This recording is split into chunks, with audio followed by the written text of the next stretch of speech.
Je suis le capitaine Heidi Austin, j'ai 32 ans, et je sais exactement quel bruit fait une mâchoire fracturée. Tout le monde à Bacon y pense que je suis la belle-fille la plus chanceuse du monde, pour m'être mariée au sein de la dynastie Harrington. Mais ils ignorent que, derrière ces portes en acajou magnifiquement sculptées, je ne suis pas une épouse. Je suis une prisonnière, enfermée dans un centre correctionnel de luxe. Ce soir, lors de ma propre et somptueuse fête d'anniversaire, mon mari, l'homme qui avait autrefois juré devant Dieu de me protéger, m'a regardé avec des yeux morts et sans âme. Puis, suivant strictement les ordres de sa mère, il m'a donné une gifle qui m'a fait m'écraser contre la table de banquet. Mon sang a coulé sur ma robe dior cramoisie. Mais je n'ai pas pleuré. Car Victoria Harrington ignore une chose, j'attendais ce coup précis, depuis 5 ans. Elle pense qu'elle vient de me discipliner. En réalité, elle vient tout juste de déclencher son propre bouton d'autodestruction. Avant de vous raconter comment un gala de la haute société s'est transformé en scène de crime pour le FBI, dites-moi d'où vous m'écoutez dans les commentaires. Abonnez-vous, si vous pensez qu'aucune famille au sang bleu n'a le droit de se placer au-dessus des lois. 7h Bacon Hill, Boston. Le seul bruit dans la salle à manger, était le tic-tac agressif de l'horloge sur pied, ainsi que le raclement d'une cuillère en argent massif contre la porcelaine fine. L'atmosphère dans le manoir Harrington n'était pas seulement calme. Elle était chirurgicalement stérile. C'était ce genre de silence qui faisait pression sur vos tympans, lourd de jugements, et de menaces non dites. J'étais assise à l'extrémité d'une table en acajou, suffisamment longue pour y faire atterrir un petit avion, le regard fixé sur mon petit déjeuner. Un demi-pamplemousse rose, du café noir, sans sucre. C'était la norme chez les Harrington. Dans cette maison, les calories étaient l'ennemi, et le plaisir était un péché, à moins qu'il ne puisse être monétisé. Heidi, ma chérie, la voix de Victoria flottait depuis le bout de la table. Elle était douce, mielleuse, et imprégnée d'assez d'arsenic pour tuer un cheval. Tu tiens encore ta cuillère comme une pelle. J'ai fait une pause. Ma main s'est figée en l'air. Je n'ai pas levé les yeux immédiatement. Dans l'armée, on appelle cela maintenir une patience tactique. Je suis désolé, mère, ai-je répondu, ma voix ajustée sur un ton d'une soumission parfaite. Victoria Harrington, la reine sans couronne de Bacon Hill, a soupiré. Comme si mes manières à table étaient personnellement responsables du déclin de la civilisation occidentale. Elle a pris sa serviette en lin, et a tapoté le coin de sa bouche, bien qu'elle n'ait pas mangé la moindre bouchée. Ce n'est pas ta faute, je suppose, a-t-elle dit, ses yeux scrutant mes mains. C'est génétique. Ce sont des mains de travailleuse. Des mains de maçon. Peu importe la quantité de lotion que nous tachetons, elles ont toujours l'air d'appartenir à une tranchée, n'est-ce pas? J'ai regardé mes mains. Ces mains avaient assemblé des carabines M4, dans l'obscurité la plus totale. Ces mains avaient stabilisé un garrot sur un camarade en sang, tandis que les tirs de mortier faisaient trembler la terre à Kandahar. Elles étaient fortes, stables et mortelles. Pour elles étaient simplement laides. J'essaierai d'être plus délicate, ai-je répondu. Fais un effort, m'a-t-elle congédié, reportant son attention sur l'arrangement floral. Dans ma tête, j'ai récité les mots du général James Mattis. Un mantra qui m'avait permis de garder toute ma tête depuis 5 ans, dans cette cage dorée, soyez polis, soyez professionnels, mais ayez un plan pour tuer tous ceux que vous croisez. Je n'allais pas la tuer. Ce serait trop facile. J'allais la démolir, brique par brique dorée. À 7h15 exactement, les lourdes portes en chêne se sont ouvertes. James est entré. Mon cœur a fait cette chose traîtresse, qu'il faisait toujours, il a raté un battement. Même après tout, même après les drogues et la manipulation, le voir déclenchait encore un fantôme de l'amour que je ressentais autrefois. Il portait un costume Brooks Brothers bleu marine, impeccable et élégant. Mais l'homme à l'intérieur du costume, lui, avait disparu. « Bonjour, mère » a dit James. Sa voix était plate, monotone. Elle manquait de cette chaleur qui, autrefois, me faisait rire à m'en faire mal aux côtes. James, mon chéri, a roucoulé Victoria. Son attitude est passée instantanément, de la reine de glace à la matriarche dévouée. Elle s'est levée et s'est dirigée vers lui, en m'ignorant complètement. J'ai observé, ressentant la piqûre familière de l'invisibilité. James est resté là, comme un mannequin, pendant que sa mère levait les bras pour ajuster sa cravate. C'était un nœud Windsor déjà parfait, mais elle l'a resserré davantage. Cela ressemblait moins à de l'affection, et plus au fait de remonter un soldat de plomb.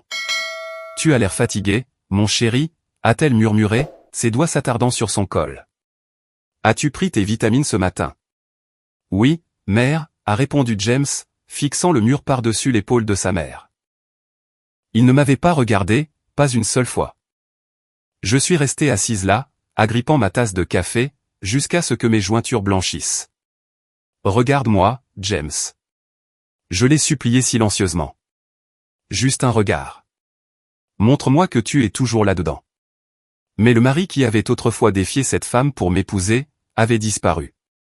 Il était enterré sous des couches de conditionnement psychologique, et de n'importe quel cocktail chimique que le docteur Whitley avait prescrit cette semaine. Il n'était plus qu'une coquille vide. Une arme qu'elle gardait astiquée et chargée, pointée directement sur mon cœur. « Assieds-toi, James » a doucement ordonné Victoria. Heidi était justement en train de nous montrer comment ne pas tenir ses couverts.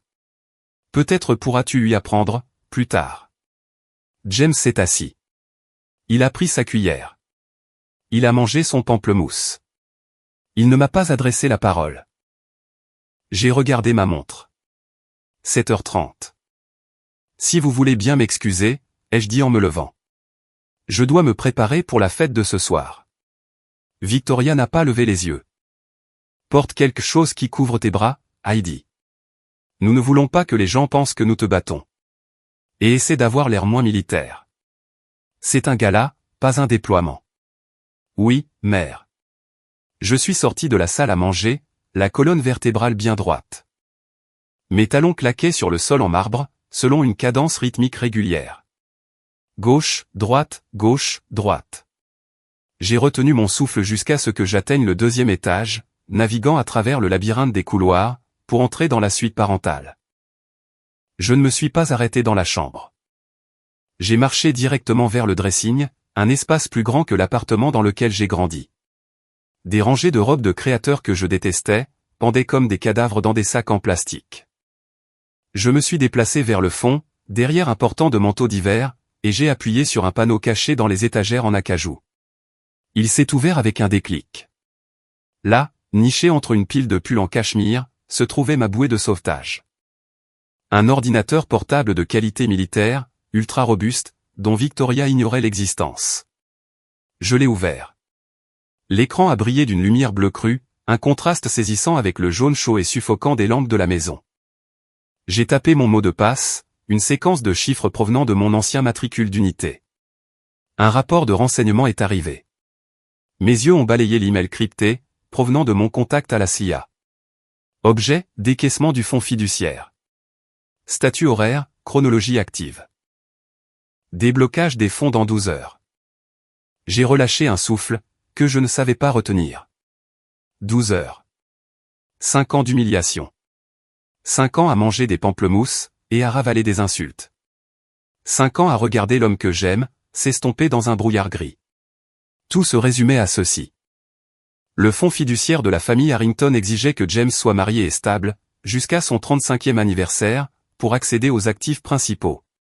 Des actifs que Victoria siphonnait illégalement depuis des années. Ce soir, l'argent serait légalement transféré à James. Et puisque j'avais une procuration, cachée dans une pile de documents que James avait signés lors d'un rare moment de lucidité il y a 3 ans, ce soir, je pourrais tout geler. Mais j'avais besoin d'une chose de plus. J'avais besoin d'une raison pour que le FBI prenne d'assaut une résidence privée à Beacon Hill, sans mandat. J'avais besoin de circonstances d'urgence. J'avais besoin de violence. J'ai fermé l'ordinateur portable, et je l'ai caché de nouveau. Je me suis tourné vers le miroir en pied, au fond du dressing. J'ai retiré mon chemisier en soie. Mon reflet m'a dévisagé en retour. J'avais l'air mince, trop mince pour un soldat. Mais les muscles étaient toujours là, enroulés et tendus. J'ai fait pivoter mon bras, regardant l'intérieur de mon poignet. Il y avait une ecchymose là, ancienne et jaunissante, qui s'estompait sur la peau pâle. Un cadeau d'adieu doux conseil, de Victoria la semaine dernière, lorsqu'elle m'avait agrippé trop fort, pour m'empêcher de parler à un voisin. J'ai tracé l'ecchymose avec mon doigt. Elle palpitait légèrement, une douleur sourde qui me ramenait à la réalité. Ce n'était pas juste une blessure, c'était du carburant. Juste un jour de plus, ai-je murmuré au reflet. Mes yeux, d'habitude d'un bleu chaleureux, me regardaient en retour avec la froide précision d'une lunette de tireur d'élite. Juste un jour de plus, et je réduirais cette maison en cendres. Ce soir, je ne serais pas seulement la belle épouse. Ce soir, j'allais au combat, et la première victime serait leur arrogance. J'ai tendu la main vers la trousse de maquillage sur la coiffeuse, mais ma main s'est arrêtée au-dessus de l'anti-cerne. Pendant une seconde, un souvenir a traversé mon esprit. Le fantôme d'une époque avant le silence, avant la peur. Le souvenir de ces mêmes mains, sans bleu, mais tenues doucement par quelqu'un qui avait promis de ne jamais les lâcher. J'ai fermé les yeux, laissant le passé m'envahir un instant. J'avais besoin de me rappeler pourquoi j'étais tombé dans ce piège, en premier lieu. Mon doigt s'est arrêté sur l'échymose jaunissante de mon poignet. Elle palpitait sous les lumières crues du dressing, une douleur sourde et rythmique. Mais curieusement, ce n'est pas la douleur qui m'a serré la poitrine. C'était le souvenir d'un contact différent. Un contact d'il y a 5 ans. Avant les ecchymoses, avant le silence. J'ai fermé les yeux, et l'odeur de naphtaline et de cèdre du dressing s'est évanouie. Soudainement, j'étais de retour dans la salle de bal du Fairmont Copley Plaza. C'était la collecte de fonds annuelle pour les vétérans. J'avais 27 ans, tout juste de retour d'un déploiement, et je portais mon uniforme de cérémonie bleu. Dans un océan de smoking noir et de robes en soie de créateur, je détonnais comme une tache sur un tableau. Je sentais les yeux de l'élite de Boston braqués sur moi, jugeant, évaluant, rejetant. « Excusez-moi », avait ricané une femme avec un collier de diamants de la taille d'un lustre, en me bousculant. « Le vestiaire est près de l'entrée, ma chère. Le personnel ne devrait pas se mêler aux invités. » J'avais ouvert la bouche pour la corriger. Pour lui dire que j'étais capitaine dans l'armée des États-Unis, et non une fille du vestiaire. Mais une main a doucement touché mon coude. En réalité, l'a interrompu une voix de baryton chaleureuse, elle est avec moi. Et je crois qu'elle est supérieure en grade à tout le monde dans cette pièce, y compris à ma mère. Je me suis retourné et je l'ai vu. James Harrington. Il n'était pas la coquille vide de l'homme, actuellement assis en bas en train de manger un pamplemousse. Il était vibrant. Ses yeux, d'une nuance noisette perçante, étaient pleins de malice et de chaleur. Il tenait un verre de scotch dans une main, et m'a offert l'autre. « Je suis James », a-t-il dit, arborant un sourire qui m'a coupé les jambes. « Et je suis actuellement en train de préparer mon évasion de ce zoo. Vous voulez vous joindre à moi ?»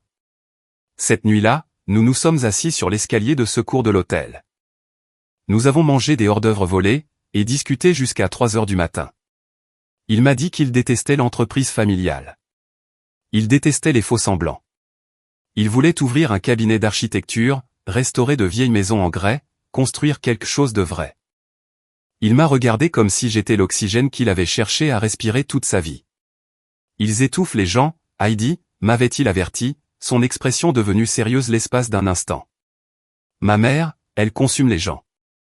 Mais avec toi, j'ai l'impression de pouvoir enfin respirer. Je l'ai cru.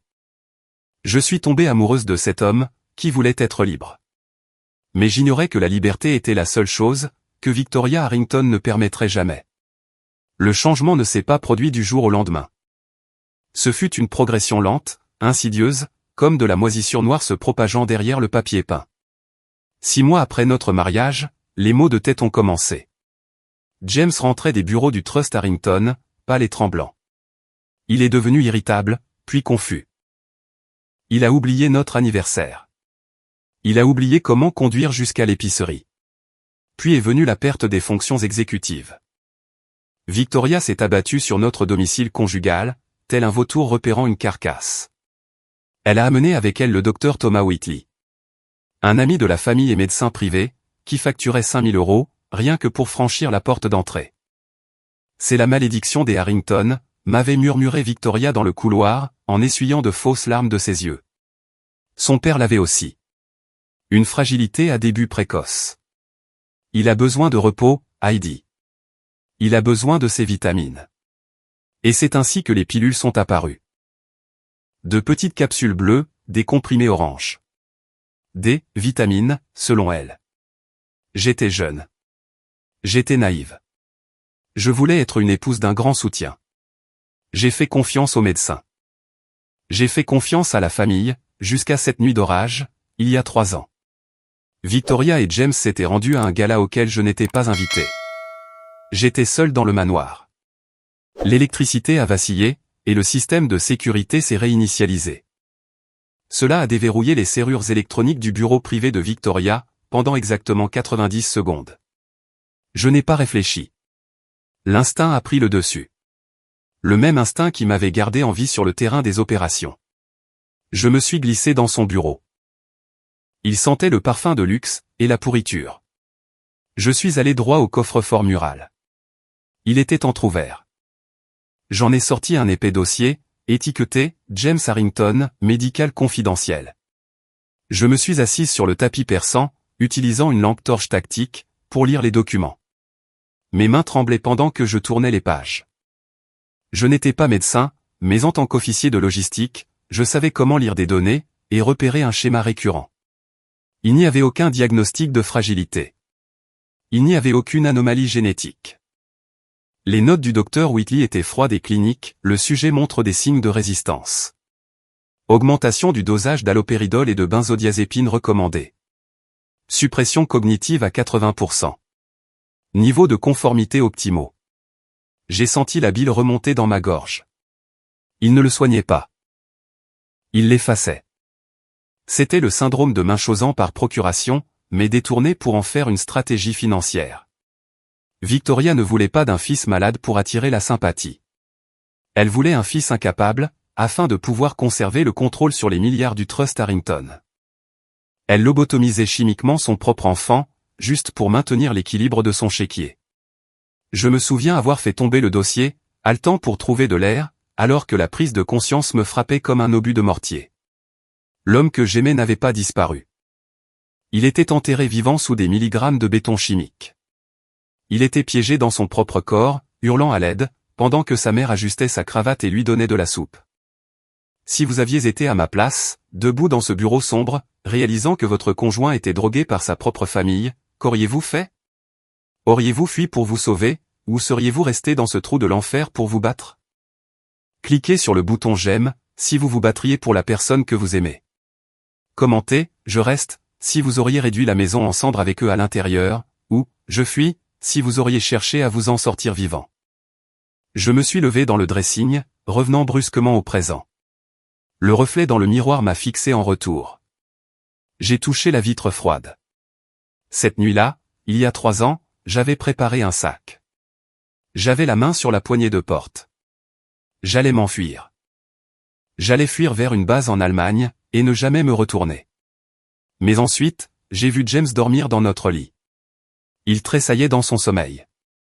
Un froncement de sourcils était gravé sur son front, comme s'il combattait un cauchemar dont il ne pouvait pas se réveiller. Il m'avait défendu, quand personne d'autre ne le voulait. Il m'avait regardé et avait vu une personne, pas une servante. Je ne pouvais pas abandonner un camarade tombé au combat. C'est la première règle quand on est soldat, on ne laisse pas son frère derrière les lignes ennemies.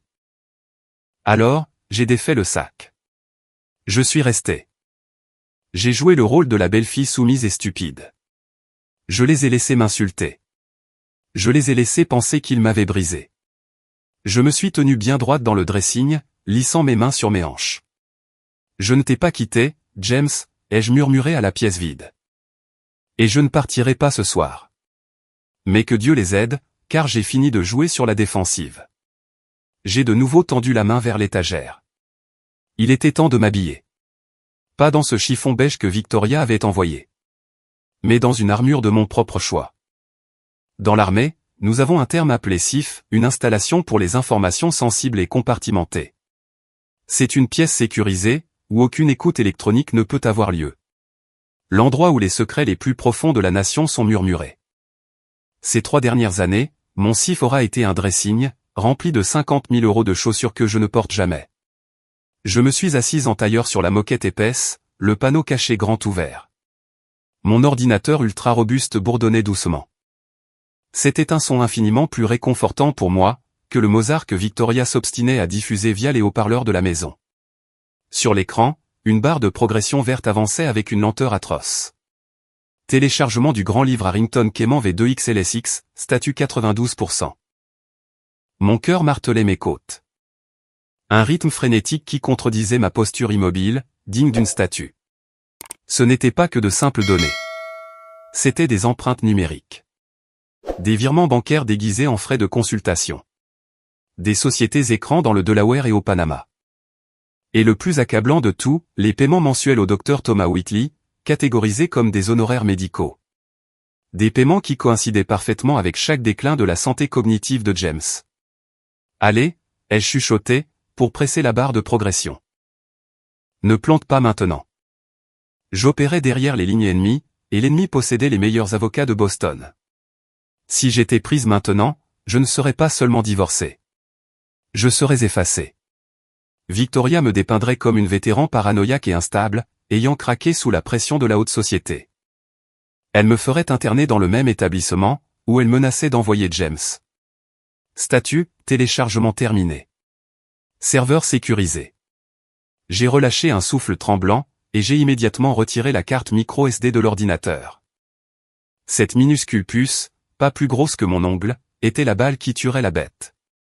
J'ai fermé l'ordinateur, je l'ai glissé de nouveau dans son compartiment caché, et j'ai scellé le panneau en acajou. Pile au moment où la lourde porte de la chambre s'est mise à grincer en s'ouvrant. Je me suis levé instantanément. La mémoire musculaire. Madame Austin. C'était Madame Higgins, la gouvernante en chef. Elle était chez les Harrington depuis 30 ans. Elle me regardait avec le même dédain, que l'on pourrait réserver à une tâche sur un tapis en soie. Pour elle, j'étais une nouvelle riche, ou pire, sans le sou. Je suis ici, Madame Higgins, ai-je lancé, d'une voix assurée. Elle est entrée dans le dressing en se dandinant, portant une housse à vêtements et un plateau. Son visage était pincé, arborant un masque de fausse inquiétude. Oh, madame, a-t-elle soupiré, bien que ses yeux brillent de malice. J'ai de terribles nouvelles concernant votre uniforme. Mon estomac s'est noué. Mon uniforme de cérémonie bleue. Oui, il semble qu'il y ait eu un accident dans la buanderie. Elle a fait un geste vers la housse.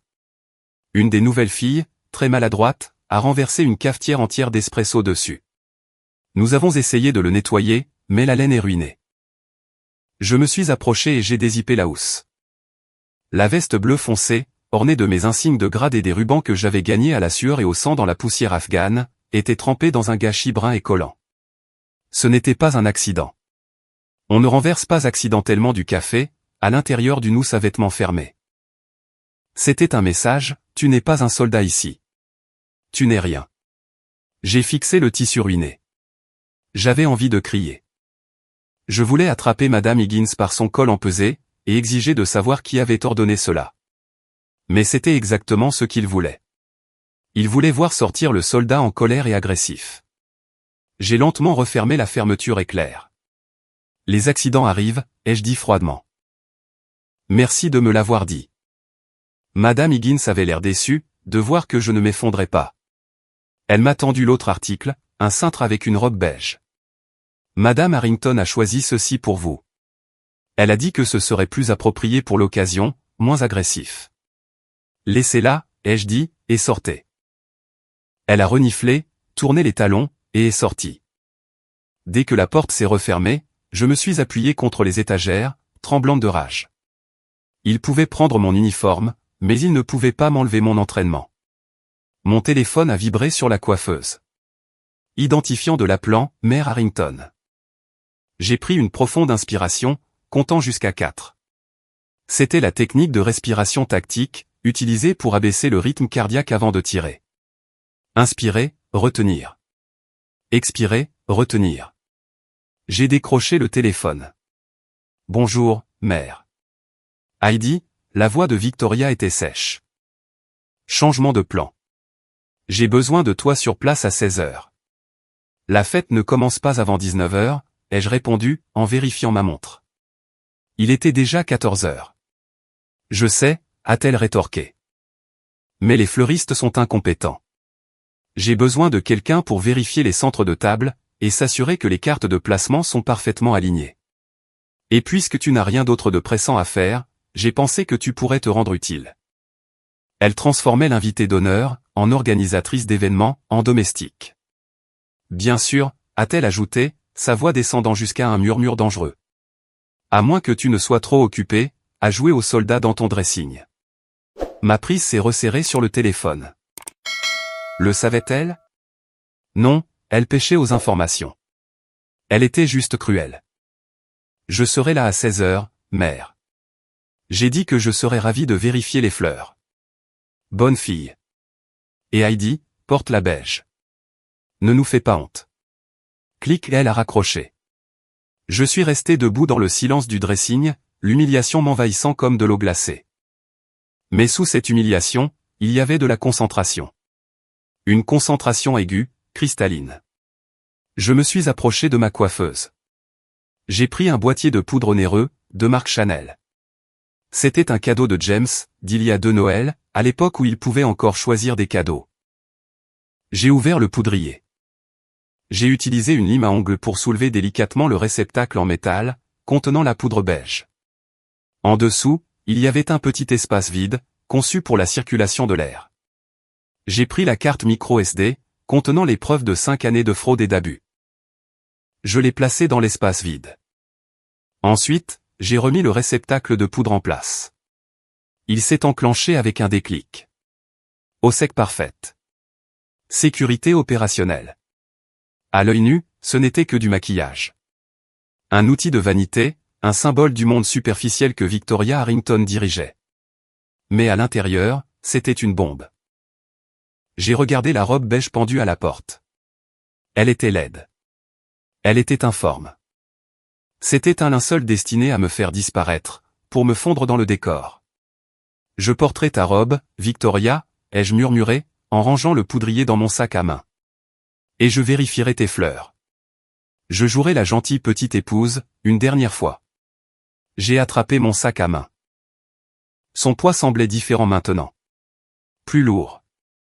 Je ne quittais pas simplement la maison pour faire des courses. J'extrayais la charge explosive. Je suis sorti du dressing, j'ai dépassé l'uniforme ruiné qui sentait le café rassis, et je me suis dirigé vers la porte. J'avais un rendez-vous où me rendre. Un rendez-vous qui n'était pas sur le planning de Victoria. Car avant d'aller au gala pour jouer la victime, je devais m'arrêter dans un fast-food graisseux en périphérie de la ville. Pour y rencontrer la seule personne restante dans cette ville, qui se souvenait que Heidi Austin n'était pas une domestique. Elle était capitaine, et elle était sur le point de partir en guerre. Le trajet jusqu'au Joe's dîner a pris 20 minutes. Mais j'avais l'impression de voyager entre 2 planètes différentes. J'ai laissé derrière moi les rues pavées et le lierre manucuré de Beacon Hill. J'ai conduit ma modeste berline, la seule voiture que Victoria m'autorisait à conduire, jusqu'au quartier plus rude de South Boston. Je me suis garé sur le parking. L'enseigne en néon au-dessus de la porte bourdonnait avec un bruit électrique mourant, clignotant entre Joe's et Oé. Je suis entré, et l'odeur m'a frappé instantanément. Ça ne sentait pas la lavande, ni la vieille fortune. Ça sentait la graisse de bacon, la fumée de cigarettes rassis, incrustée dans les murs depuis les années 90, et le café bon marché. Pour moi, ça sentait la liberté. Je me suis glissé sur une banquette au fond. Le siège en vinyle rouge était recouvert de rubans adhésifs argentés, là où le rembourrage sortait. « Qu'est-ce que je vous sers, ma jolie ?» a demandé une serveuse avec une coiffure imposante, et un badge indiquant Doris, en faisant claquer son chewing-gum. « Un café noir, ai-je dit. Et une part de tarte aux cerises. Chaude. Ça marche. » Quand la tarte est arrivée, je ne l'ai pas mangée avec délicatesse. Je ne me suis pas soucié de tenir ma fourchette comme une pelle. J'ai pris une bouchée, la garniture sucrée et acidulée explosant dans ma bouche. C'était une nourriture réconfortante. Quelque chose d'interdit dans la maison des Harrington, où le sucre était traité comme un stupéfiant de classe A. La clochette au-dessus de la porte a tinté. Un homme est entré. Il portait une veste Carhartt délavée, et une casquette des Red Sox enfoncée sur la tête. Il ressemblait à un ouvrier du bâtiment, ou à un chauffeur routier. Et c'était exactement le but. Il s'est glissé sur la banquette en face de moi. « Capitaine » a-t-il salué d'un signe de tête. « Agent Miller » ai-je répondu, en prenant une gorgée de ce café amer et aqueux. « Agent spécial David Miller, du CID. » Nous avions servi dans la même force opérationnelle à Kandahar. Il était l'homme qui m'avait traîné hors d'un 1V en feu, lorsqu'un engin explosif improvisé avait détruit notre convoi. Il était la seule personne sur Terre à connaître toute l'étendue de ma mission. Tu as une mine affreuse, Austin, a dit Miller, ses yeux balayant mon visage avec un examen minutieux et professionnel. Il n'était pas impoli. Il évaluait les dégâts. Elle ta femme, n'est-ce pas? Je vais bien, Dave, ai-je répondu. J'ai plongé la main dans mon sac à main, et j'en ai sorti le poudrier Chanel. Je l'ai fait glisser sur la table collante en stratifie. Miller l'a recouvert de sa grande main rugueuse. Il ne l'a pas ouvert. Il connaissait la procédure. Le registre est là-dedans, ai-je dit, d'une voix basse. Les comptes offshore, les pots de vin aux médecins, le détournement du fonds fiduciaire. Tout y est. Miller a mis le poudrier dans sa poche. C'est du bon travail, Heidi. Avec ça, nous pouvons monter un dossier RICO. Nous pouvons geler leurs avoirs. Nous pouvons inculper Victoria pour fraude, blanchiment d'argent, et peut-être même conspiration. Mais, ai-je demandé. J'avais entendu l'hésitation dans sa voix. Miller a enlevé sa casquette, et a passé une main dans ses cheveux grisonnants. Il s'est penché en avant. Mais une enquête financière prend du temps. Des mois? Peut-être un an. Dès que nous gèlerons les comptes, leurs avocats rappliqueront en masse. Ils nous enterreront sous la paperasse. Et James? Qu'en est-il de James? Si Victoria flaire le danger, elle le déplacera, a dit Miller avec grimace. Elle a une procuration sur ses décisions médicales. Elle pourrait l'expédier dans un établissement privé en Suisse, dès demain. Si cela arrive, nous le perdons. Nous ne pouvons pas extrader un patient sans mener une bataille infernale. Mon sang n'a fait qu'un tour. La Suisse. Je ne le reverrai jamais. Alors, de quoi avons-nous besoin, ai-je demandé. Miller a soupiré. Il a baissé les yeux sur ses mains, puis a tendu le bras à travers la table. Il a couvert ma main avec la sienne. Sa peau était rugueuse, calleuse et chaude. Ce n'était pas la poigne dominatrice de Victoria, ni le contact mou et drogué de James. C'était la poignée de main d'un frère, une bouée de sauvetage. Ça va, a-t-il demandé doucement. Vraiment? J'ai regardé nos mains. Pendant 5 ans, je n'avais pas été touché avec une véritable gentillesse. J'ai senti une boule se former dans ma gorge, une dangereuse fissure dans mon armure. Je l'ai ravalée. Je survis, ai-je murmuré. Dis-moi le plan, Dave. Miller a serré ma main, puis s'est reculé. Son visage s'est durci. Il est repassé en mode agent. Nous avons besoin de circonstances d'urgence, a-t-il dit. Nous avons besoin d'une raison d'enfoncer cette porte ce soir, sans mandat, sans attendre l'aval d'un juge lundi matin. Une cause probable, ai-je acquiescé. Plus que ça. Nous avons besoin d'une menace active pour la vie ou l'intégrité physique, a précisé Miller. Si nous avons une cause probable de croire qu'un agent fédéral est agressé ou retenu contre sa volonté, nous pouvons entrer. Nous pouvons arrêter tout le monde sur place. Nous pouvons immédiatement placer James en garde à vue protectrice, en tant que témoin. J'ai compris immédiatement. Le silence s'est étiré entre nous, lourd et pesant. Tu veux que je les laisse me frapper, ai-je affirmé. Je ne veux pas que tu fasses quoi que ce soit, a grogné Miller, la mâchoire serrée. Je déteste ce plan. Mais si tu entres là-dedans et que tu présentes juste les preuves financières, ils riront et appelleront leurs avocats. Mais si James ou Victoria, s'ils te frappent. Agression sur un agent fédéral, ai-je terminé. C'est un crime. Arrestation immédiate. Aucune caution possible pendant 24 heures. Miller avait l'air peiné. Heidi, tu n'es pas obligé de faire ça. Nous pouvons trouver un autre moyen. Il n'y a pas d'autre moyen. Ce soir, c'est l'échéance. Le fonds fiduciaire se débloque à minuit. J'ai pris une autre bouchée de la tarte aux cerises, mais elle avait désormais un goût de cendre. J'ai repensé au visage de James ce matin, à ce vide. J'ai repensé à l'échymose sur mon poignet. Comment allons-nous enregistrer ça, ai-je demandé. Miller a mis la main dans la poche de sa veste, et en a sorti une petite boîte en velours. À l'intérieur se trouvait une broche en diamant. Ce n'est pas un vrai diamant, a-t-il précisé. C'est un micro. Audio haute fidélité. Il transmet directement à notre fourgon. Nous serons garés à 2 rues de là. J'ai pris la broche. Elle était voyante. Le genre de choses que Victoria approuverait. Voici les règles d'engagement, a dit Miller, d'une voix sévère. Tu dois les provoquer. Tu dois pousser Victoria à bout, jusqu'à ce qu'elle craque. Mais tu ne peux pas frapper en premier. Tu dois encaisser le coup. Et une fois qu'ils t'auront frappé, tu prononces le mot de passe. Quel est le mot? Fini, a répondu Miller. Tu dis j'ai fini, et nous intervenons. J'ai épinglé la broche sur mon chemisier. J'ai regardé Miller. Si James me frappe, il ne sait pas ce qu'il fait, Dave. C'est à cause des drogues. Nous réglerons ça plus tard, a dit Miller. Mais ce doit être lui qui le fasse. Ou elle. Ce doit être une agression physique. Ce le sera, ai-je assuré, en me rappelant le regard de Victoria ce matin. Elle était désespérée. Et les gens désespérés sont violents. Je me suis levé. J'ai déposé un billet de 20 € sur la table. De quoi couvrir la tarte, et laisser un généreux pourboire à Doris. Heidi. Miller s'est levé aussi. Il m'a attrapé par l'épaule. Si ça tourne mal, s'il sort une arme, tu dégages. Au diable l'affaire. Tu sors de là. C'est un ordre. Je l'ai regardé. J'ai souri, mais le sourire n'a pas atteint mes yeux. Les os guérissent, Dave, ai-je dit doucement. Mais si je pars ce soir, et que je laisse James là-bas, mon honneur ne guérira jamais. Je me suis retourné et je suis sorti du fast-food. Le vent à l'extérieur était glacial, mordant à travers ma fine veste. Je suis remonté dans ma voiture. J'ai regardé la broche sur le siège passager. Mon arme. J'ai vérifié mon reflet dans le rétroviseur. La tarte aux cerises avait disparu. La chaleur de la main de Miller s'estompait sur ma peau.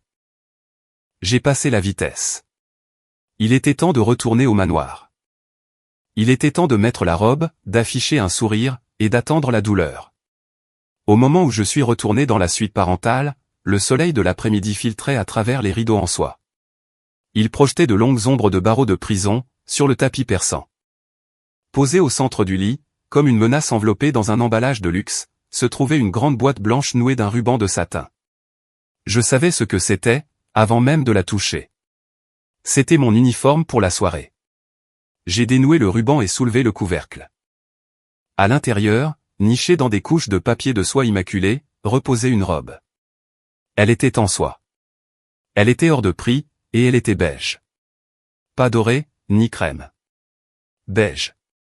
C'était la couleur des flocons d'avoine. La couleur des murs défraîchis, dans la salle d'attente d'un dentiste. C'était une couleur conçue pour faire disparaître une femme.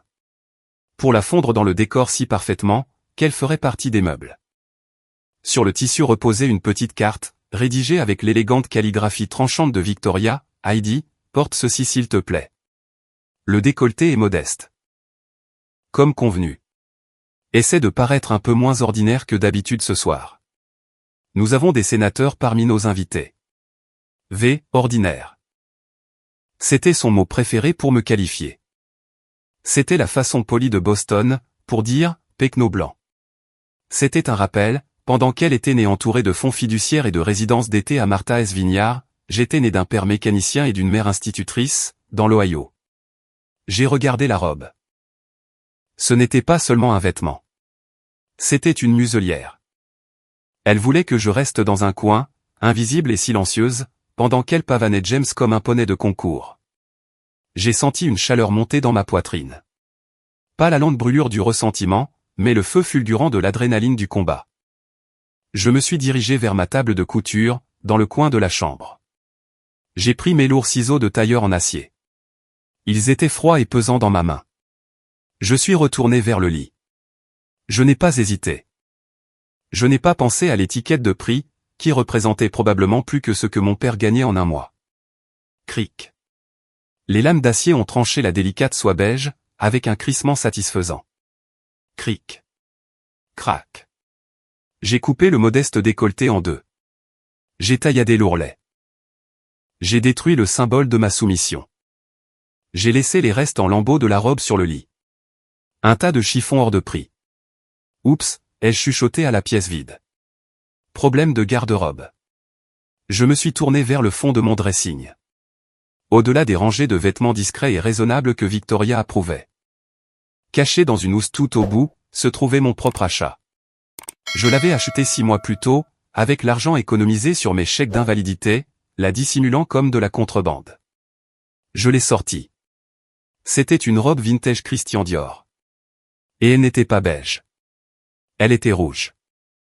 Pas un rouge cerise joyeux. C'était un rouge cramoisi, profond, sombre et dangereux. C'était la couleur du sang artériel. La couleur des panneaux d'avertissement. La couleur de la guerre. Je l'ai enfilée. La soie épousait mon corps comme une seconde peau. Elle mettait en valeur la musculature que j'avais travaillé si dur à construire. Cette même force pour laquelle Victoria essayait de me faire honte. Le décolleté plongeait juste ce qu'il fallait pour être audacieux. Juste assez pour dire « Je suis une femme, pas une enfant ». Je me suis tenu devant le miroir en pied. La transformation était saisissante. L'épouse fatiguée et abattue avait disparu. Celle qui me fixait en retour était le capitaine Heidi Austin. J'ai tendu la main vers la broche en diamant que l'agent Miller m'avait donnée, le micro. Je l'ai épinglé sur la bretelle gauche de la robe, juste au-dessus de mon cœur. Mes mains tremblaient légèrement.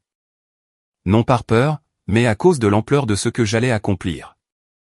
J'ai fermé les yeux, et j'ai chuchoté le verset que notre aumônier nous avait lu, avant notre première patrouille dans la vallée de Korangal, revêtez toutes les armes de Dieu, afin de pouvoir tenir ferme contre les ruses du diable. Éphésiens 6h11. Cette robe était mon armure. Cette broche était mon arme. Et la vérité était mon bouclier. Je suis prête, ai-je dit à voix haute. J'ai pris ma pochette, qui contenait le poudrier avec les données volées, et j'ai ouvert la porte de la chambre. James m'attendait dans le couloir.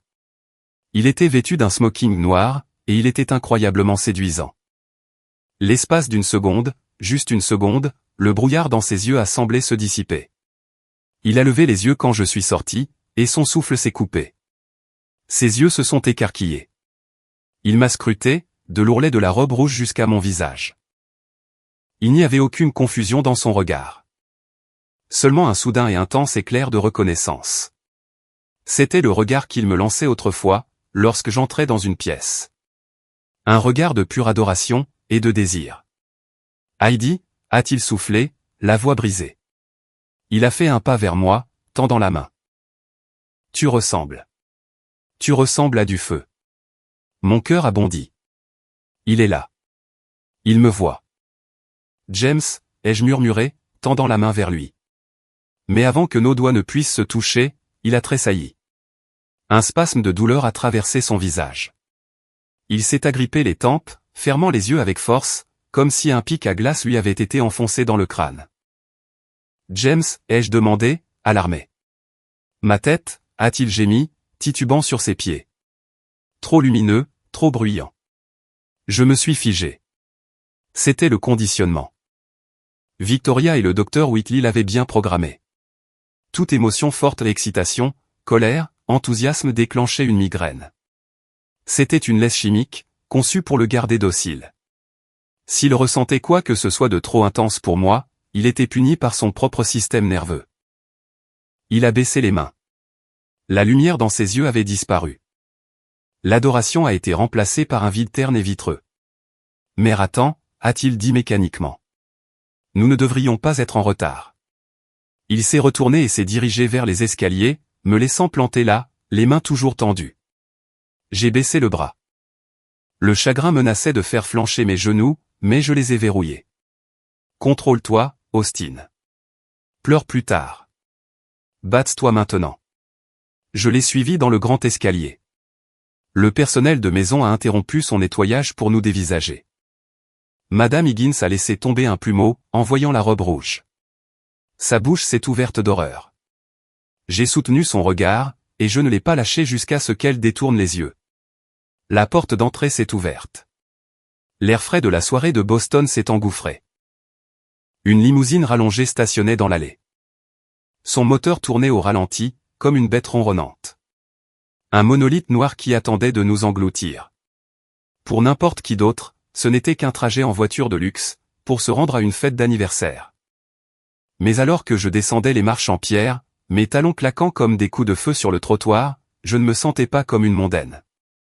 Je me sentais exactement comme lorsque j'étais assise au bord d'un hélicoptère Black Hawk, les bottes ballantes dans le vide, attendant le feu vert pour sauter dans une zone de combat.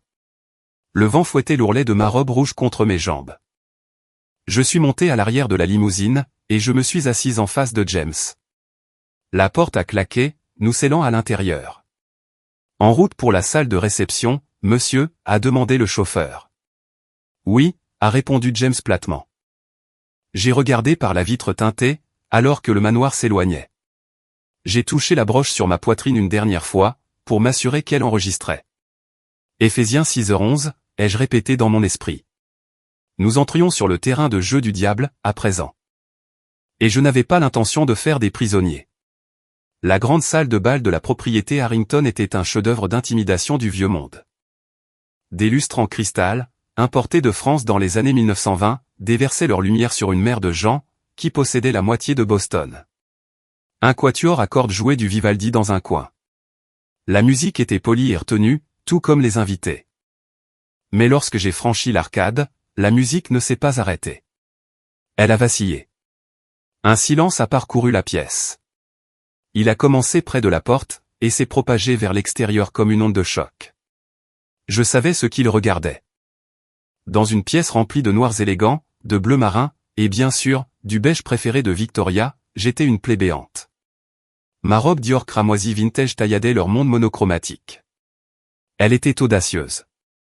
Elle était bruyante.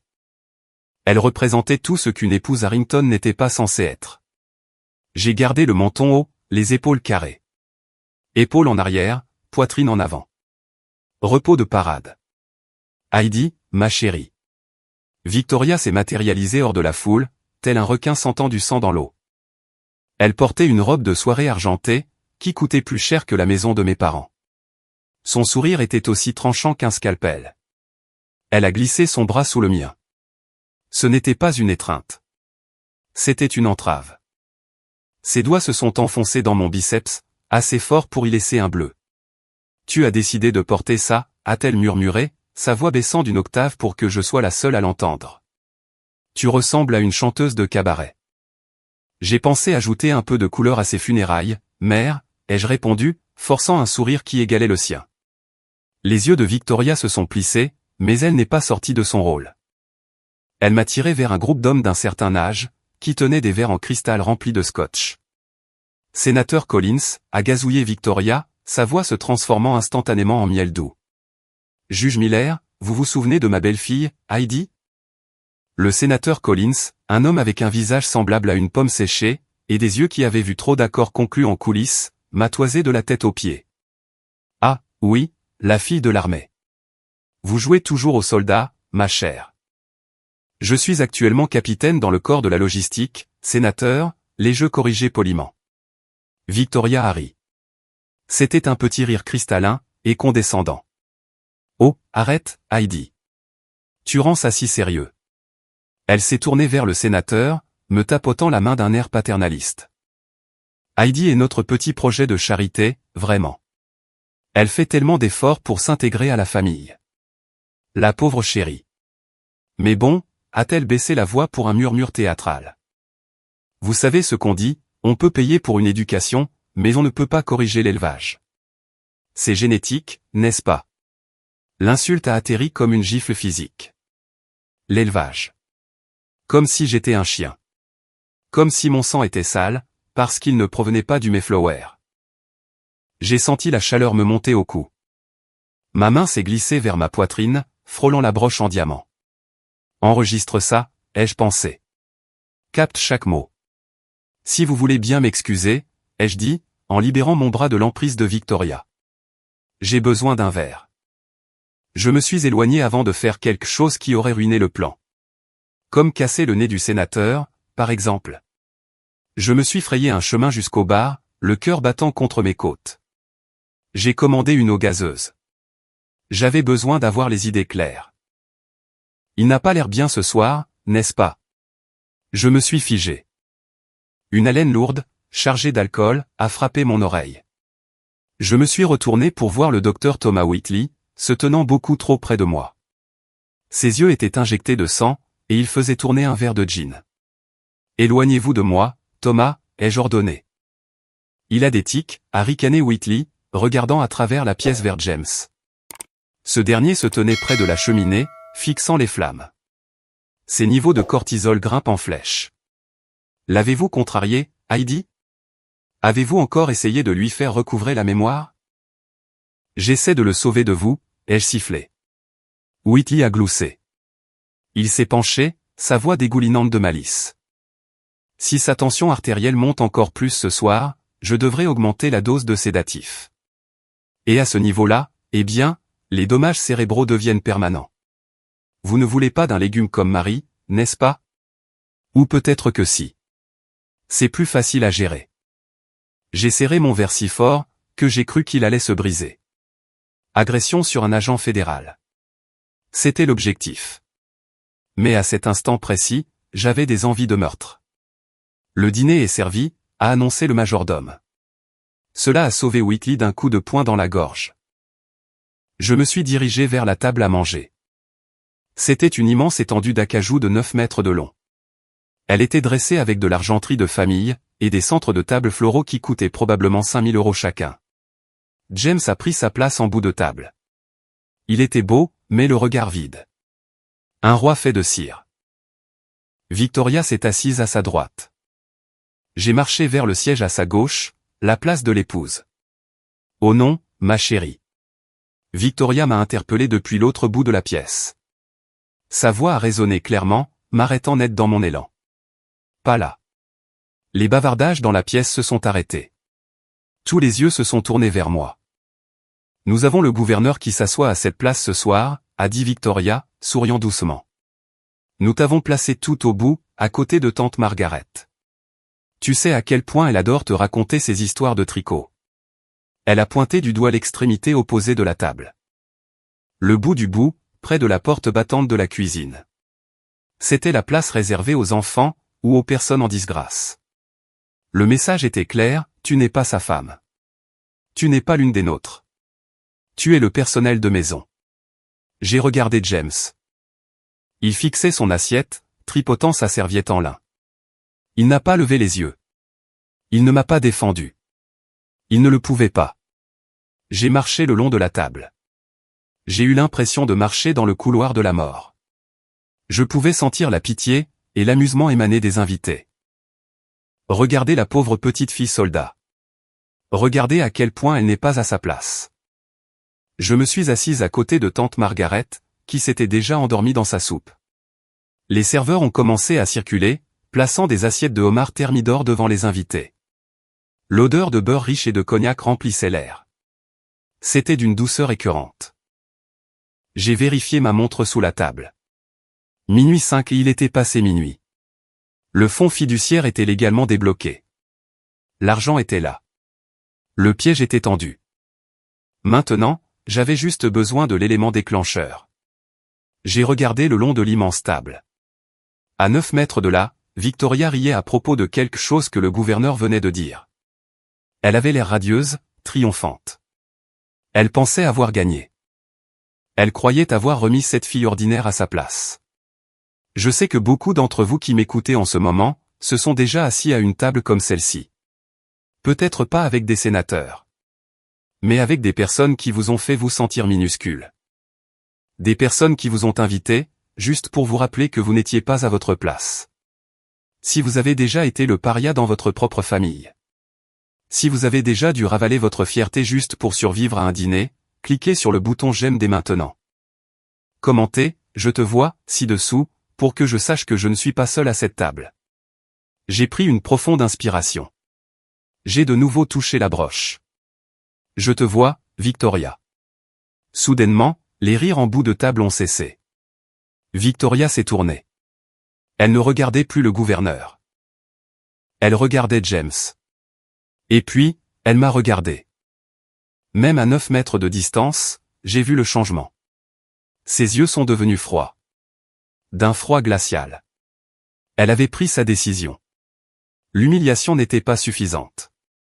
Elle me voulait partie, de manière permanente. Elle s'est penchée tout près de James. Elle a posé sa main sur son épaule. Un endroit spécifique juste près du cou. Un point de pression. Un point d'ancrage. J'ai vu ses lèvres bouger. Je ne pouvais pas entendre les mots, mais je connaissais la cadence. C'était un ordre. Fais-le. Elle s'est reculée, et a hoché la tête dans ma direction. James a arrêté de tripoter sa serviette. Sa tête s'est redressée brusquement. À travers la lueur des bougies, à travers le cristal, les fleurs et les mensonges, ses yeux se sont verrouillés sur les miens. Mais ce n'étaient plus les yeux noisettes de James. Ses pupilles étaient dilatées à l'extrême, avalant l'iris. C'étaient des trous noirs. Il n'y avait aucune reconnaissance, aucun amour, aucune hésitation. Il n'y avait que la mission. Il a repoussé sa chaise. Le crissement du bois contre le sol a résonné comme un coup de feu, dans la pièce silencieuse. Il s'est levé. Il s'est tourné vers moi, et il a commencé à marcher. Tin, tin, tin. Le bruit d'une cuillère en argent tapant contre une flûte à champagne en cristal a traversé les murmures de la salle de bal, comme une balle de tireur d'élite. Victoria Harrington se tenait en bout de table.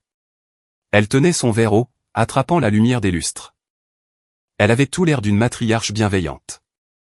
Mais j'ai vu le requin sous la surface. Si je pouvais avoir l'attention de tout le monde, a-t-elle roucoulé, sa voix amplifiée par le silence soudain et terrifié de la pièce. J'étais assise à l'extrémité opposée de la table, les mains croisées sur mes genoux. Mon rythme cardiaque grimpait. 100 battements par minute. 110, ce soir, a poursuivi Victoria, ses yeux balayant les sénateurs et les juges. Nous ne célébrons pas seulement un anniversaire. Nous célébrons l'avenir de l'héritage Harrington. Elle a fait une pause, pour un effet dramatique. Elle ne m'a pas regardé. Pas encore. Comme beaucoup d'entre vous le savent, mon fils James entre en pleine possession de son héritage à minuit. Et en tant que mère, mon seul devoir est de le protéger. De protéger cette famille contre, elle a laissé le mot flotter dans l'air, lourd de sous-entendus. Contre ceux qui chercheraient à exploiter sa nature généreuse. Contre les prédateurs. Les chercheurs d'or qui se feraient un chemin dans notre monde, à coups de griffes. C'est là qu'elle m'a regardé. Ce n'était pas un coup d'œil subtil. C'était un projecteur braqué sur moi. Toutes les têtes dans la pièce se sont tournées vers le bout de la table. Je pouvais sentir leur jugement pressé contre ma peau, comme un poids physique. Ils voyaient une femme en robe rouge, qui n'était pas à sa place. Ils voyaient la méchante de l'histoire, selon la version de Victoria. Par conséquent, Victoria a souri. Une courbure froide et triomphante, dessinée par ses lèvres rouges. Nous annonçons une restructuration complète des actifs familiaux. Avec effet immédiat, James m'a cédé sa procuration, garantissant qu'aucun étranger ne puisse toucher un seul centime de la fortune Harrington. Une vague polie d'applaudissements a éclaté. Les invités applaudissaient pour mon exécution financière. Je n'ai pas bougé. Je n'ai pas cligné des yeux. Qu'ils applaudissent, ai-je pensé. Ils applaudissent leur propre acte d'accusation. Victoria a baissé son verre. Le discours était terminé. L'assassinat légal était accompli. Maintenant venait l'élimination physique. Elle s'est éloignée de sa chaise. Elle s'est déplacée vers James avec une grâce fluide, tel un prédateur. Le temps a commencé à ralentir. J'ai regardé la scène se dérouler au ralenti, en haute définition. J'ai vu le tissu de sa robe argentée frôler le smoking de James. J'ai vu les grains de poussière danser dans l'air entre eux. Elle s'est penchée tout près de lui. Sa main s'est levée. Ce n'était pas une caresse. C'était un élément déclencheur. Ses doigts manucurés se sont enfoncés dans le muscle trapèze de son épaule gauche. Je connaissais cet endroit. Le docteur Whitley l'avait massé des centaines de fois. C'était un ancrage pavlovien. Un interrupteur physique câblé directement sur son système nerveux, contournant sa logique, contournant son cœur. Elle a approché ses lèvres de son oreille. Je ne pouvais pas entendre son murmure à 9 mètres de distance.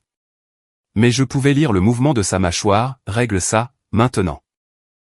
Elle s'est reculée. James est resté figé le temps d'un battement de cœur. Puis il a cligné des yeux. Quand ses yeux se sont rouverts, mon mari avait disparu. De l'autre côté de la table, j'ai vu le changement physiologique. C'était terrifiant. Ses pupilles se sont dilatées instantanément, avalant les iris noisettes, jusqu'à ce que ses yeux ne soient plus que deux puits noirs. Les veines de son cou ont gonflé alors que sa tension artérielle grimpait en flèche, sous l'effet du cocktail chimique qui inondait ses veines. Il ne regardait pas sa femme. Il regardait une menace. Il regardait l'ennemi. La chaise a raclé contre le sol. Un grincement dur et violent, qui a fait sursauter tante Margaret dans son sommeil. James s'est levé. Il s'est tourné vers moi. La pièce est devenue silencieuse comme une tombe. Les applaudissements sont morts. Le quatuor à cordes a cessé de jouer. Même les serveurs se sont figés, tenant leur plateau de homard suspendu en l'air. James a commencé à marcher. Il ne marchait pas avec l'allure souple et détendue de l'homme que j'avais épousé. Il marchait avec l'enjambée raide et mécanique d'un soldat marchant au feu. Ses mains étaient serrées en poing le long de son corps. Boum, boum, boum. Ses chaussures habillées frappaient le parquet. Chaque pas résonnait dans ma poitrine. 9 mètres. Je me suis levé. Mes jambes semblaient lourdes, mais j'ai verrouillé mes genoux. J'ai repoussé la lourde chaise en chêne. 6 mètres. Les invités assis entre nous se sont précipités pour s'écarter. Le sénateur Collins a renversé son scotch. Une femme portant des perles a halté et a reculé sa chaise. Elle a créé un chemin large et dégagé pour James. C'étaient des lâches, tous autant qu'ils étaient. Ils voyaient un homme, visiblement drogué, manifestement agressif, marcher vers une femme. Et aucun d'entre eux ne s'est levé. Ils se sont contentés de regarder. C'étaient les faits témoins dans sa forme la plus pure et la plus laide. Ils voulaient voir l'accident de voiture. 3 mètres. Mon instinct de survie, aiguisé par des années d'entraînement militaire, m'a hurlé de réagir. Menace détectée. Exécuter la manœuvre défensive. Bloquer, frapper, coup dans la gorge, neutraliser. Mes muscles se sont tendus. Mon pied droit a glissé en arrière automatiquement, pour adopter une position de combat. Je pouvais le mettre à terre. Je savais que j'en étais capable. Même avec son avantage de taille, il manquait de coordination, il était drogué. Un simple balayage de jambes, une clé articulaire, et il se retrouverait au sol. Non, a ordonné une voix dans ma tête. Rompez, soldat. Si je ripostais, je devenais l'agresseur. Si je me battais, Victoria tournerait ça en, une vétéran instable attaque son mari. Je devais encaisser le coup. J'ai forcé mon pied à revenir dans une position neutre. J'ai desserré mes poings. Respiration tactique. Fais-le maintenant. Inspirez. 2, 3. 4. J'ai rempli mes poumons, sentant l'odeur des lys onéreux, et de la violence imminente. Retenir. 2, 3. 4. J'ai visualisé l'oxygène voyager jusqu'à mon cerveau, gardant la panique à distance. Expirer. 2, 3. 4. J'ai relâché la tension dans mes épaules. J'ai laissé tomber mes mains sur les côtés, laissant mon visage et ma poitrine complètement exposés. Retenir. James était à 1,50 m. Je pouvais voir la sueur perler sur son front. Je pouvais voir le vide terrifiant, le néant absolu dans ses yeux. Il ne respirait pas. Il haletait. Un son bas, bestial. James, ai-je chuchoté. Il ne m'a pas entendu. Il était piégé dans une boucle cauchemardesque, voyant un monstre là où se tenait sa femme. J'ai regardé la broche en diamant sur ma poitrine. Dans mon esprit, elle clignotait d'une minuscule lumière rouge invisible. Enregistrement. Toujours en train d'enregistrer. Je l'ai de nouveau regardé. Je n'ai pas bronché. Je n'ai pas reculé. Je ne l'ai pas supplié. J'ai levé le menton. Je lui ai offert mon visage. Vas-y, mon amour. C'est ce que j'ai pensé. Une seule larme menaçait de couler, mais elle était retenue par ma pure volonté. Fais-le. Brise-moi pour que je puisse te sauver. Donne-moi les preuves. Il s'est arrêté directement devant moi. Il me dominait de toute sa hauteur, bloquant la lumière des lustres. Sa respiration était saccadée. Sa main, tremblant violemment, était levée en l'air. La pièce a retenu son souffle. J'ai fermé les yeux, j'ai relâché ma mâchoire pour minimiser les dégâts, et j'ai attendu l'obscurité. Au début, l'impact n'a pas été enregistré comme de la douleur. Il a été enregistré comme un son. Crac. C'était le bruit écœurant et humide de la chair frappant la chair. Il était amplifié par l'acoustique caverneuse de la salle de bal. La paume ouverte de James a percuté le côté gauche de mon visage, avec la force d'un marteau-piqueur. La pure énergie cinétique m'a soulevé du sol. J'ai tournoyé en arrière, ma hanche heurtant le bord de la table à manger en acajou. Je me suis écrasé sur la décoration de table. Un lourd gobelet en cristal s'est brisé contre mon épaule. L'assiette de homard thermidor a glissé du bord. Elle s'est fracassée sur le sol dans un désordre de sauce à la crème et d'éclats de porcelaine. J'ai heurté violemment le parquet en bois dur. Ma vision s'est troublée. Un bourdonnement aigu a rempli mes oreilles, couvrant les halètements qui parcouraient la pièce. Pendant 3 secondes, je suis resté allongé là. Je pouvais sentir le goût métallique du cuivre dans ma bouche. Ma lèvre était fendue. J'ai touché ma joue, et mes doigts en sont ressortis humides. J'ai regardé ma main. C'était du sang. D'un rouge vif et oxygéné. Il s'accordait parfaitement avec ma robe. Au-dessus de moi, James se tenait debout, respirant lourdement, les mains toujours suspendues en l'air. Il tremblait violemment, fixant sa propre paume comme si elle appartenait à quelqu'un d'autre. La pièce était silencieuse. Pas le silence poli de tout à l'heure, mais le vide terrifié d'une foule qui venait d'assister à un crime. Victoria Harrington se tenait à 9 mètres de là. Sa main était sur sa bouche, mais ses yeux brillaient. Elle avait gagné. Elle avait abattu le chien indiscipliné. Ou du moins, c'est ce qu'elle croyait. Allongé sur le sol au milieu du verre brisé et du vin renversé, j'ai senti quelque chose bouillonner dans ma poitrine. Ce n'était pas un sanglot. Ce n'était pas un cri. C'était un rire. Il a commencé doucement, comme un grondement guttural dans ma gorge, puis il s'est libéré. J'ai commencé à rire. C'était un son froid et haché. Le rire d'un soldat qui vient de voir l'ennemi marcher directement dans un champ de mines. Je me suis redressé. Mes cheveux étaient ébouriffés. Le sang coulait de ma lèvre jusqu'à mon menton, s'égouttant sur la broche en diamant épinglée à ma poitrine. Je me suis mise debout. Je n'ai pas essuyé le sang. Je l'ai laissé bien en vue. Je l'ai laissé être la preuve. Heidi. La voix de Victoria vacillait. Elle a fait un pas en arrière, son triomphe chancelant. As-tu perdu la tête? Je l'ai regardé droit dans les yeux. J'ai souri, et mes dents étaient tachées de rouge. Non, Victoria, ai-je répondu, ma voix coupant le silence comme un couteau. Je n'ai rien perdu, à part vous. J'ai fait un pas vers elle. Les invités se sont écartés comme la mer Rouge. Ils étaient terrifiés par cette femme, qui riait face à la violence. C'est vous qui venez de tout perdre, ai-je murmuré. J'ai levé la main et j'ai touché la broche. J'ai appuyé sur le minuscule bouton caché à l'arrière. C'est fini, ai-je dit clairement dans le micro. Embarquez-les. Victoria a froncé les sourcils. À qui parles-tu? Avant qu'elle ait pu terminer sa phrase, un son a éclaté. Ce n'était pas un seul téléphone, c'en était une 50aine. Chaque smartphone dans la pièce s'est allumé simultanément. Le son strident et discordant du système d'alerte.